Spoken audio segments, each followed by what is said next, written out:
नमस्कार, स्वागत आहे तुमचं आपल्या चॅनलवर। तर आज आपण करणार आहोत चवळीच्या शेंगांची भाजी। ओल्या चवळीच्या शेंगांची भाजी करणार आहोत। त्यासाठी मी इथं पाव किलो चवळीच्या शेंगा घेतल्या होत्या। त्यातल्या ज्या निब्बर शेंगा होत्या त्यांचे दाणे काढून घेतले आणि ज्या कोवळ्या होत्या त्यांचे डायरेक्ट तुकडे करून निवडून घेतलेत।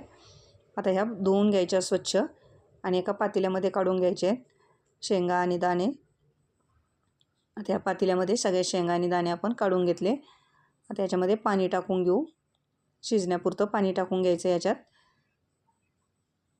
आता याच्यामध्ये थोडीशी हळद टाकून घेऊ, पाव चमचा, म्हणजे कलर छान येतो आपल्या भाजीला। आणि याला थोडंसं मीठ घालून शिजायला ठेवू। अर्धा चमचा मीठ घालायचं याच्यामध्ये आणि शिजण्यासाठी ठेवून द्यायचं। 6-7 मिनिटात आपले शेंगा शिजून होतात आणि दाणे पण मस्त शिजल्या जातात। झाकण ठेवून याला शिजवून घ्यायचं।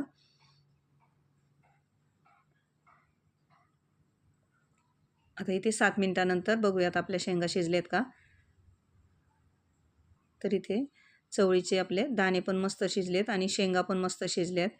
आता याच्यासाठी आपण मसाला बनवून घेऊ।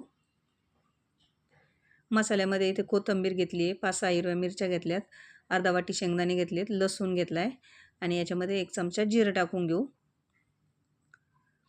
आता हे मिक्सरमधून आपल्याला बारीक वाटून घ्यायचं आहे। एकदम पाणी घालून थोडंसं पातळ वाटण्याचं तयार करून घ्यायचं आहे। इथे वाटण आपलं तयार झालं आहे आणि बघू शकता रंग एकदम मस्त आला आपल्या वाटणाला। आता आपण भाजी करायला घेऊया। त्यासाठी गॅसवर एक कढई ठेवली आहे। कढईमध्ये 1 पळी तेल घेतलं आहे। तेल गरम होऊ द्यायचं। तेल गरम झालं की याच्यामध्ये पाव चमचा मोहरी टाकू। मोहरी तडतडली की याच्यामध्ये पाव चमचा जिरं टाकून घेऊ। जिरं छान फुलू द्यायचं। जिरे छान फुलले की याच्यामध्ये 7-8 कढीपत्त्याची पानं टाकायची आणि गॅस बंद करून घेऊ। स्टीलची कढई आहे, खूप जास्त गरम झाली त्यामुळे बंद करून घेऊ। पूर्ण फोडणी होईपर्यंत बंदच ठेवू। आता याच्यामध्ये कोथिंबीर टाकायची भरपूर अशी आणि कोथिंबीरीवरच हळद घालायची। पाव चमचा हळद घालायची, कारण आपण अगोदर पण हळद घातलेली आहे। आणि मसाल्याच्या डब्यातला 1 छोटा चमचा लाल मिरची पावडर घातली, रंगाची लाल मिरची पावडर आहे ही, कारण आपण वाटणामध्ये पण हिरव्या मिरच्या घातलेल्या आहेत। फक्त रंग आणि तरी छान येण्यासाठी आपण 1 चमचा लाल मिरची पावडर घातली।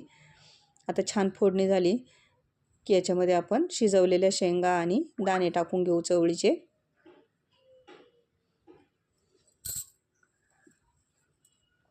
आता गॅस आपण पेटवलेला आहे। आता याला मसाला टाकून घेऊ याच्यामध्ये, आपण जो वाटण तयार करून घेतलेलं आहे ते।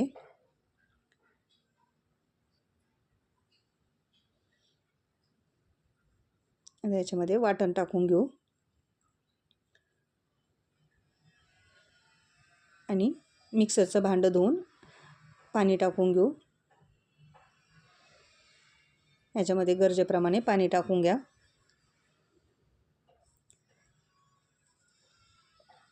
आता याला आपण हलवून बघूया। इथे हलवून बघितलं, थोडीशी घट्ट वाटते भाजी मला। तुम्हाला जशी पाहिजे तशी घट्ट पातळ ठेवू शकता। मला थोडीशी घट्ट वाटते, अजून शिजल्यावर आणखी घट्ट होईल। कलर एकदम मस्त आला आपल्या भाजीला, तरी पण छान आली। आता याच्यामध्ये थोडंसं पाणी आणखी टाकून घेतलं मी आणि आता याला उकळू देऊ। मीठ टाकायचं याच्यामध्ये शेवटी आणि उकळू द्यायचं। तर आपण अगोदर पण मीठ टाकलेलं आहे, त्या हिशोबाने आता मीठ टाकून घ्यायचं आणि याला उकळू द्यायचं। बघू शकता मस्त अशी तरी आलेली आहे, रंग पण छान आला आपल्या भाजीला एकदम मस्त अशी ओल्या चवळीची भाजी आपली इथे उकळी आली की तयार आहे। आता याला उकळू देऊ।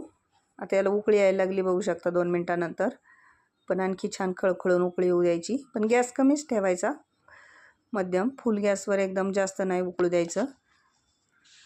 तर भाजी जर उतू गेली तर सगळी तरी आली, कलर आपल्या भाजीचा जातो, म्हणून कमी गॅसवरच उकळू द्यायची। इथे आता छान उकळती आहे भाजी आपली। आणखी 1-2 मिनिटाला उकळू देऊ, म्हणजे आपण ज्या कच्च्या मिरच्या मसाला घातला आहे त्याचा कच्चेपणा जाईल आणि आपल्या भाजीला चव छान येईल. कमी गॅसवर थोडा वेळ उकळू द्यायची.